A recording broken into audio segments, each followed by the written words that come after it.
खखा चाहे खोर मनावे, खसमई छाड़ बहु दिस धावे।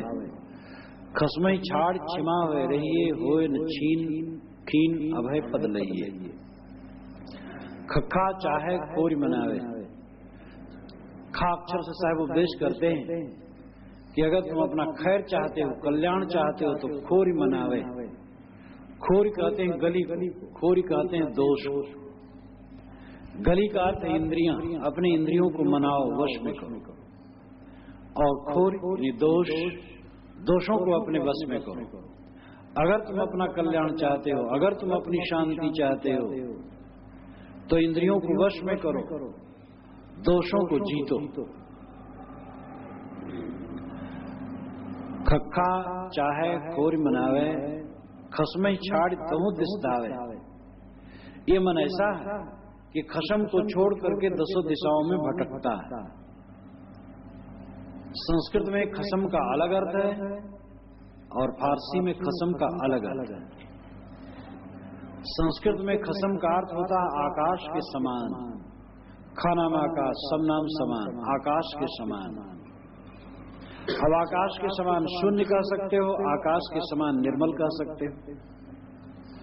और फारसी शब्द का खसम, उसके दो अर्थ, एक मालिक, एक शत्रु। खसम का अर्थ मालिक, खसम का अर्थ शत्रु।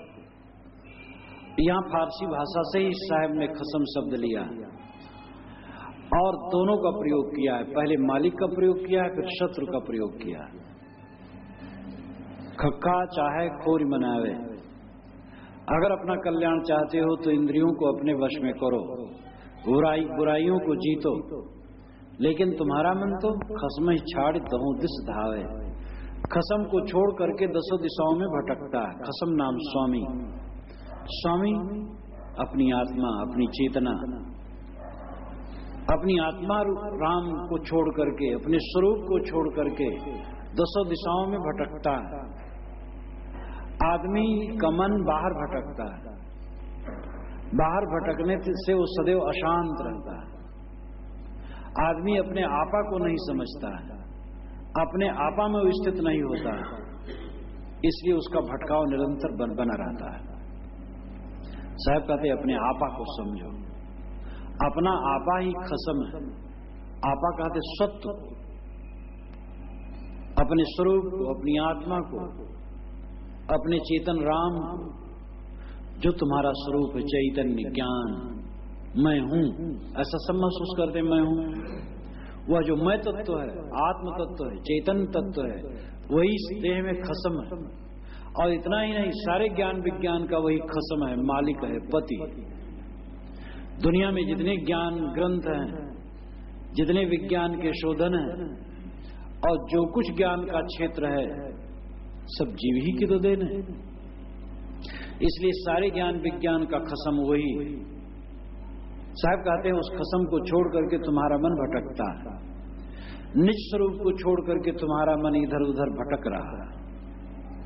खसमई छाड़ दहु दिस धावे, अपनी अंतरात्मा का बोध छोड़ करके मन, चित्त वृत्ति सर्वत्र भटक रही। और भटकने से अशांत है आदमी, धनी है अशांत है, पुत्रवान है अशांत है, प्रतिष्ठावान है लेकिन अशांत है, दुनिया में उसकी प्रसिद्धि है लेकिन अशांत है, क्योंकि मन भटक रहा है। साहब ने कहा जब लग दिल पर दिल नहीं, तब लग सब सुख न आए। चारों जुगन पुकारिया, सो संशय मन माए। जब लग दिल पर दिल नहीं होता तब तक सब सुख नहीं मिलता।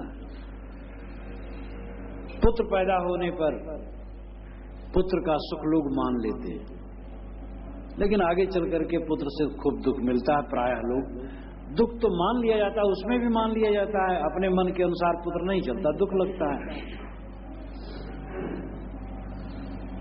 भोजन करने से भोजन का सुख मिलता है, और ऐसे एक एक चीज का सुख मिलता है जो थोड़े थोड़े समय का होता है। सब सुख नहीं मिलता है, सब सुख एक ही बात में मिलता है, वो है दिल पर दिल होना।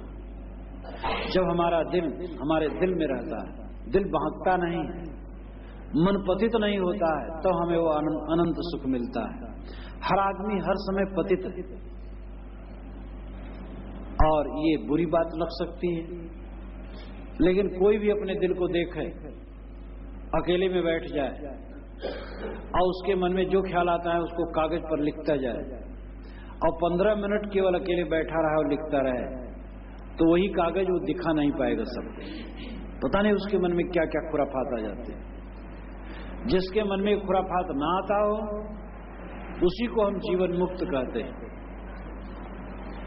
तो हर आदमी पतित है, और अपने पतितपन को जो दूर कर देता है वही जीवन में सुखी होता है। तो दिल हमारा बहकता रहता है, भटकता रहता है, तुच्छ चीजों के लिए भटकता रहता है। और जब तक मान बढ़ाई, इंद्रियों के भोग और संसार की प्रतिष्ठा, किसी प्रकार संसार से कुछ पाने की लालसा मन में रहती है, तब तक आदमी का दिल पर दिल कहां है। तो जब लग दिल पर दिल नहीं तब लग सब सुख ना है। सब सुख की प्राप्ति तभी होगी जब दिल पर दिल हो। चारों जुगन पुकारिया सो संशय दिल में आई। साहब कहते चारों जुगों से जो लोगों ने कहा है वही वही सुन सुन करके मनुष्य के मन में संशय बना है। यहां अभिप्राय यह है कि बहुत दिनों से जो संसार में शब्द गूंज रहे हैं भ्रांति के, विषयों के प्रशंसक शब्द और तमाम प्रकार के भ्रांत के प्रशंसक शब्द सुन सुन करके मनुष्य का मन विक्षिप्त और इसलिए वो पीड़ित है, दिल पर दिल नहीं होता। तो खक्खा चाहे खोर मनावे, खसमई चाड़ धो दिस धावे। खसम को छोड़ करके, पति को छोड़ करके, अपनी अंतरात्मा के बोध को छोड़ करके मनुष्य की चित्तवृत्ति दसों दिशाओं में भटकती। इसलिए साहब कहते खसमई छाड़ क्षमा हो रही है। यहां दूसरा खसम है शत्रु। ये कामादि वृत्तियां शत्रु नहीं, इनको छोड़ करके क्षमा हो रही है। क्षमा होना है देहाती प्रयोग है। ये देहाती लोग जानते हैं इधर कि जब कोई बहुत गुस्सा में हो, कोई उलझा हो, तो दूसरे लोग कहते हैं अच्छा भैया क्षमा हो जाओ, भैया क्षमा हो जाओ। क्षमा हो जाने शांत हो जाओ। खसमई छाड़ क्षमा हो रही है। साहब कहते हैं कि खसम को छोड़ दो। खसम, दूसरे खसम का अर्थ शत्रु। तुम्हारे मानसिक विकार तुम्हारे शत्रु, उन मानसिक विकारों को छोड़ दो और क्षमा व शांति प्राप्त करो। उद्वेग छोड़ दो, दूसरे को दबाने सताने की वासना छोड़ दो और दूसरे को जायज नाजायज संपन्न करने की वासना भी छोड़ दो। आदमी में राग और द्वेष दो प्रकार की प्रवृत्तियां होती हैं। जिसके पर द्वेष होता है उसको उच्छिन्न करने की चेष्टा होती है, और जिसके पर ममता होती है उसको एन केन प्रकारेण संपन्न बनाने की चेष्टा होती है। अपने बच्चों को, अपने आश्रयी जनों को रोग बेईमानी करके, चोरबाजारी करके, मिलावट करके और नाना प्रकार से दुष्कर्म करके दूसरे के पेट पर डंडा मारकर इकट्ठा करते हैं। और किस लिए करते हैं? क्योंकि जिनको उन्होंने अपना माना है वह संपन्न हो जाए। और निश्चित है ये दोनों ही आदमी के पतन का कारण। कहते हैं पूत सपूत तो का धन संचय और पूत कपूत तो का धन संचय। अगर पुत्र सुपुत्र है तो उसके लिए संचय करने की कोई जरूरत नहीं, वो कमा करके खाएगा।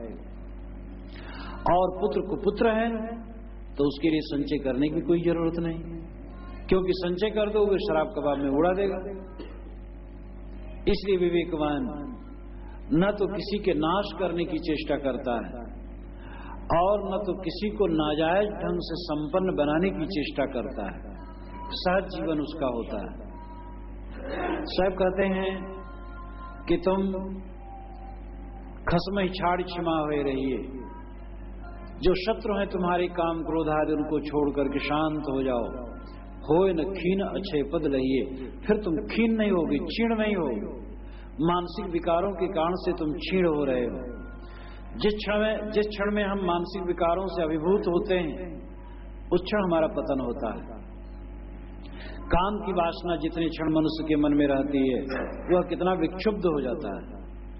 क्रोध की वासना, मोह की वासना, ईर्ष्या की वासना, अभिमान की वासना, द्वेष की वासना, घृणा की वासना जितने क्षण होती है हम कितने उद्वेगित और पीड़ित हो जाते हैं,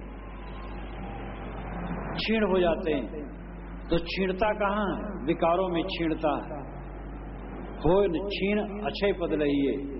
अक्षय पद, अमृत पद, अविनाशी पद, आत्मपद, राम पद, ब्रह्म पद, गुरु पद,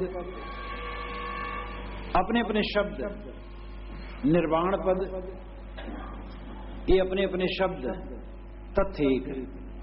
मानसिक विकारों के समाप्त होने पर जो स्थिति प्राप्त होती है वो सबके लिए समान होती है। भाषा का वस्त्र पहनाना अपने विचारों पर निर्भर करता है, आप कैसा वस्त्र पहनाना चाहते हैं।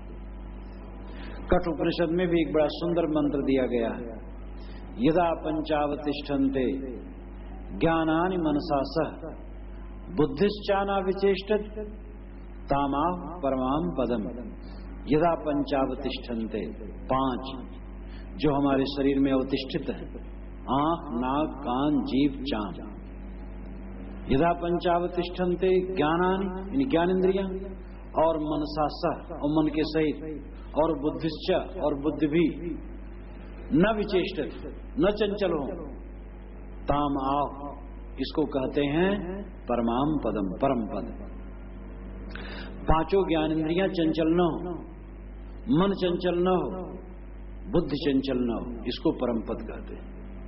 यहां आत्मा परमात्मा का नाम नहीं लिया गया। बौद्ध मत का भी इसमें बड़ा सुंदर निर्वाह हो जाता है। आत्मा परमात्मा जो है चेतना मनुष्य तो है ही है, वो कहीं गई तो है नहीं, वो तो बंधन की अवस्था में भी है और मोक्ष की अवस्था में भी। काम तो यही करना है, इंद्रियों को वश में करना, मन को वश में करना, बुद्धि को वश में करना, ये वश में हो जाए, यही परम पद है।